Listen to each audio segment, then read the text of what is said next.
भूल Bhulaiyaa horror story. 17 साल की समृद्धि ने छोटी उम्र में ही अपनी मां को खो दिया था। तब से उसके पापा गौतम ही उसकी पूरी जिंदगी थे।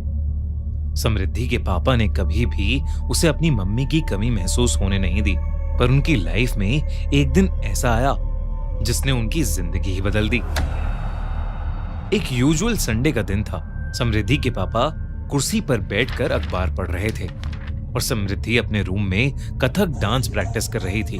तभी अचानक से घर की डोरबेल बजी। दरवाजा खोलने पर बाहर सूट पहने एक लॉयर खड़ा था।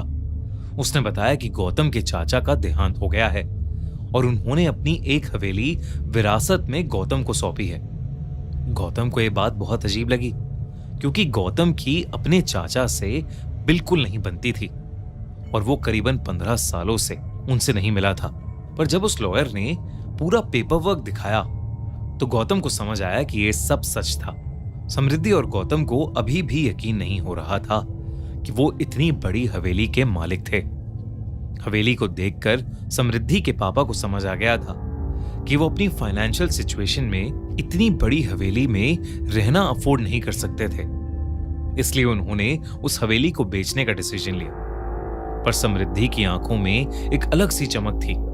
उसने अपने पिता को बोला कि वो हमेशा से एक बड़े से घर में रहना चाहती थी।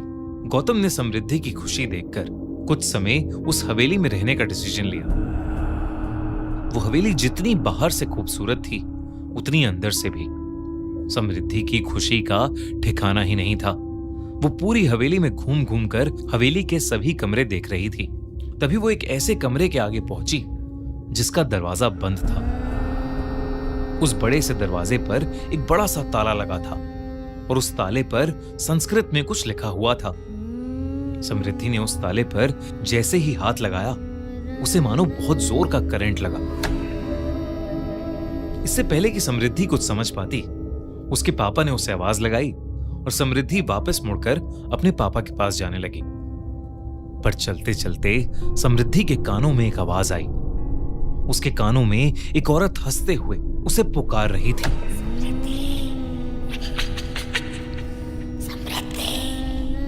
समृद्धि अचानक से वो आवाज सुनकर पीछे मुड़ी, लेकिन तभी वो आवाज आनी बंद हो गई। समृद्धि ने इसे अपना वहम समझा और वो अपने पापा के पास चली गई। उस रात गौतम और समृद्धि अपने अपने कमरे में सो रहे थे, पर तभी गौतम की नींद एक आवाज से खुली। गौतम को पास के कमरे से घुंघरू की आवाज आई। गौतम ने सोचा कि शायद समृद्धि अपने रूम में डांस प्रैक्टिस कर रही होगी, इसलिए वो फिर से आंखें बंद करके सोने की कोशिश करने लगा। पर घुंघरू की आवाज धीरे धीरे तेज होने लगी।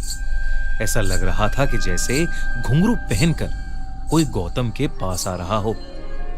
इससे पहले गौतम कुछ समझ पाता, घुंघरू पहने कदमों की आवाज उसके बेड के पास से आने लगी। गौतम तेजी से उठा तो उसने देखा कि कमरे के अंदर कोई भी नहीं था। अब गौतम को कुछ अजीब लगने लगा था। वो उठकर समृद्धि के कमरे की तरफ गया। समृद्धि के कमरे में पहुंचकर उसने देखा कि वो कमरे में थी ही नहीं। अब गौतम को टेंशन होने लगी थी। वो समृद्धि को आवाज देकर पुकारने लगा। उसने हवेली की लाइट जलाने की कोशिश की, पर कोई भी बटन काम ही नहीं कर रहा था। गौतम ने कमरे के बाहर पड़े एक लैंप को उठाया और उसे जलाकर हवेली में समृद्धि को ढूंढने लगा। घूमते घूमते गौतम को फिर से घुंघरू पहने किसी के चलने की आवाज आई।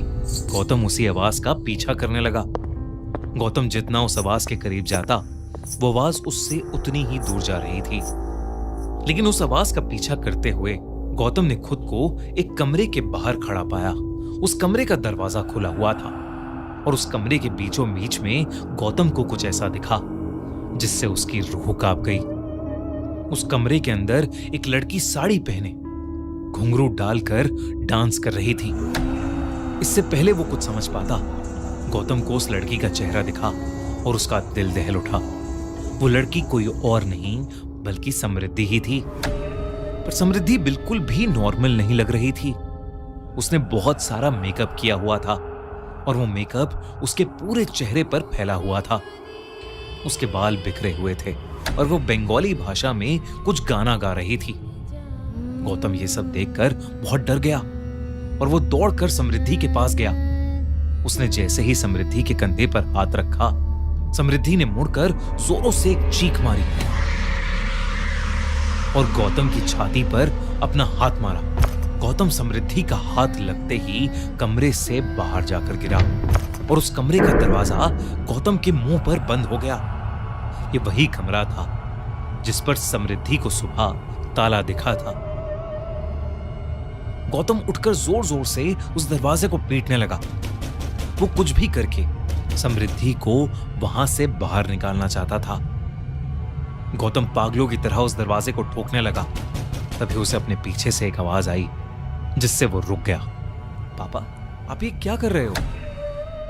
गौतम ने जैसे ही पीछे मुड़कर देखा, उसके पीछे नाइट सूट पहने समृद्धि खड़ी थी। समृद्धि ने कहा कि वो अपने कमरे में सो रही थी और उसे जोर जोर से दरवाजा पीटने की आवाज आई, जिसे सुनकर वो वहां आ गई। गौतम को अब भी कुछ समझ नहीं आ रहा था। अगर समृद्धि अपने कमरे में ही थी तो उसे दिखाई क्यों नहीं दी, और उस कमरे के अंदर मौजूद वो लड़की कौन थी? इन सवालों से गौतम का सर फटने लगा था, पर वो समृद्धि को डराना नहीं चाहता था। इसलिए उसने समृद्धि को अपने कमरे में वापस जाकर सोने को कहा। गौतम पूरी रात नहीं सोया। सुबह होते ही वो हवेली के पास एक मंदिर में चला गया। गौतम भगवान में बहुत मानता था और उसने मंदिर में जाकर अपने साथ हुआ पूरा किस्सा भगवान की मूर्ति के सामने बोल दिया। गौतम नहीं जानता था कि मंदिर का पुजारी भी उसकी बातें सुन रहा है। जैसे ही गौतम मंदिर से जाने लगा, मंदिर के पुजारी ने उसे रोककर पूछा कि आखिर वो रहता कहाँ है। और जब गौतम ने उसे बताया कि 2 दिन पहले ही वो पास वाली हवेली में रहने आया था, तो उस पुजारी का चेहरा सफेद पड़ गया। उसने गौतम को उस हवेली से तुरंत निकल जाने को कहा। जब गौतम ने पुजारी से बात की तो उस पुजारी ने बताया कि कई सालों पहले उस हवेली में एक राजा रहता था और मंजुलिका नाम की एक लड़की हवेली में नाच गाकर सबका मन बहलाती थी। पर धीरे धीरे राजा को मंजुलिका से लगाव होने लगा। पर मंजुलिका अपने साथ नाचने वाले एक साथी से बेहद प्यार करती थी। उस राजा को जैसे ही इस बात का पता चला, जलन और गुस्से की आग में उसने मंजुलिका और उसके साथी दोनों को ही जान से मार दिया। मंजुलिका की मौत हो गई, पर उसकी आत्मा उस हवेली में ही रह गई। और आज भी मंजुलिका की गुस्से से भरी आत्मा उसी हवेली के एक कमरे में बंद है। गौतम को अब सब कुछ समझ आ गया था। जो कल रात को उसे दिखी वो कोई और नहीं बल्कि मंजुलिका थी। और अब उस हवेली में रहना उसके और समृद्धि के लिए खतरे से खाली नहीं था। वो उसी पल समृद्धि को लेकर वहां से जाना चाहता था। लेकिन जब वो घर वापस गया तो समृद्धि मंजुलिका वाले कमरे में बैठी हुई कल रात जैसे साड़ी और घुंघरू पहने हुए उस कमरे में पड़ा पुराना सामान देख रही थी। गौतम ने समृद्धि को वहां से चलने के लिए कहा, लेकिन समृद्धि वहीं रुकने की जिद करने लगी। जैसे ही गौतम ने समृद्धि को डांटा तो समृद्धि अचानक से गौतम पर ही हावी हो गई। उसने गौतम को उसकी गर्दन से उठा लिया और बंगाली भाषा में गुस्से से कुछ अजीब सा बड़बड़ाने लगी। कुछ ही पलों में गौतम की सांसें रुक सी गई थीं। वो दर्द के मारे छटपटा रहा था। लेकिन इतने में उस मंदिर का पुजारी कुछ लोगों को लेकर वहां आ गया और उसने तुरंत समृद्धि पर गंगा जल फेंका। समृद्धि ने गौतम को छोड़ दिया और वो वहीं बेहोश होकर नीचे गिर गई।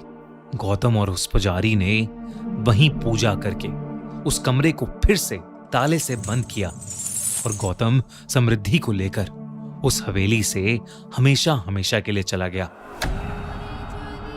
उस हवेली को बेचना क्या, उस हवेली के आसपास जाने का भी ख्याल गौतम ने अपने मन से निकाल दिया। समृद्धि को आज भी नहीं पता कि आखिर उन्होंने वो हवेली क्यों छोड़ी, और ना ही गौतम उसे उस हवेली को छोड़ने की वजह बताता है।